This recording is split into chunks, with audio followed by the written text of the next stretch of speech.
Hi everyone! It's me, Angel. Welcome sa aking YouTube channel. Ang ating video for today, pag-uusapan po natin ang Yakap Program or Yaman ng Kalusugan Program ng PhilHealth. Aalamin po natin dito ano-ano ba yung maa-avail natin dito sa PhilHealth na ito. Okay, itong Yakap Program po, ang maa-avail natin dito ay libreng laboratory, check-up, and gamot. Nagkakahalaga po ito ng 20,000 pesos per year. Ito po ay para lang po sa mga outpatient.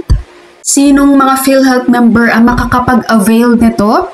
Government and private employees, self-earning individuals or professional practitioners, OFWs, kasambahay, lifetime members, solo parent, indigents, beneficiaries of Pantawid Pamilyang Pilipino Program or 4PIS, senior citizens, persons with disability, infants, and children under 21 years old.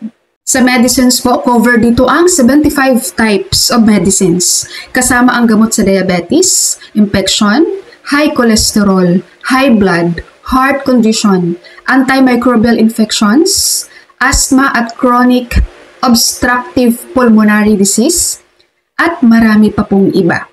Okay, and ngayon naman ituturo ko po sa inyo step-by-step process kung paano tayo makapag-avail itong Yakap Program ni PhilHealth. Step 1, dapat po PhilHealth member ka. No, meron ka na dapat PhilHealth number.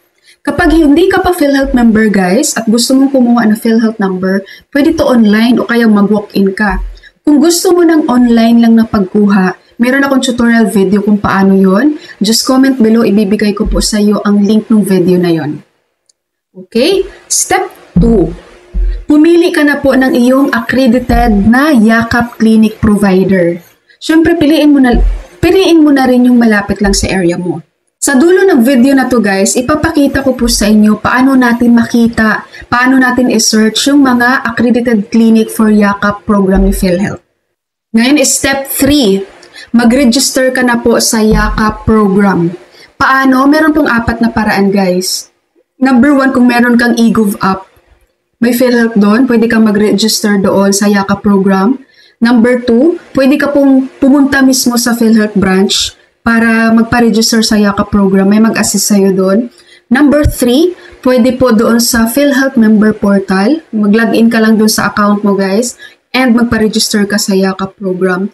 And number 4, pwede po mismo sa clinic, accredited clinic na pinili mo po for Yakap program. And number 4, mag-fill out ka na po ng iyong registration form. Step 5, pumunta ka na po sa iyong FPE or First Patient Encounter. Ito na po yung sa consultation guys. Visit ka sa iyong pinili na Yakap Clinic provider, dalhin mo ang PhilHealth ID or any government ID. Step 6 po, get a consultation via gamot. Diba pag kailangan mo po ng medicine guys, ang doktor bibigyan ka po ng prescription ng gamot mo na meron pong UPSC or Unique Prescription Security Code gamit ang gamot system.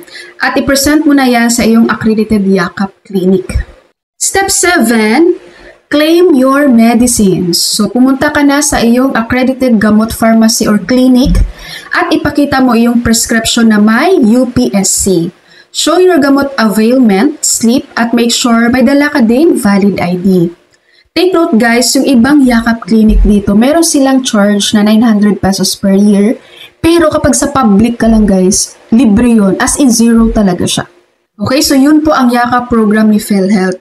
So kapag every time na gusto nyo magpa-consult guys, punta lang kayo sa inyong accredited Yakap Clinic na pinili nyo po. Right? So ngayon naman, ituturo ko sa inyo saan naman makikita ang listahan ng mga accredited clinic for Yakap program. Sa Google Chrome nyo guys, ayan, i-open nyo yung sa internet nyo Google Chrome, i-type nyo lang yung accredited Yakap Clinic, tapos lalabas po itong page ni PhilHealth. Itong may PDF na to. Yan yung mga files niya, i-click nyo lang yan, tapos ito na yung lalabas guys.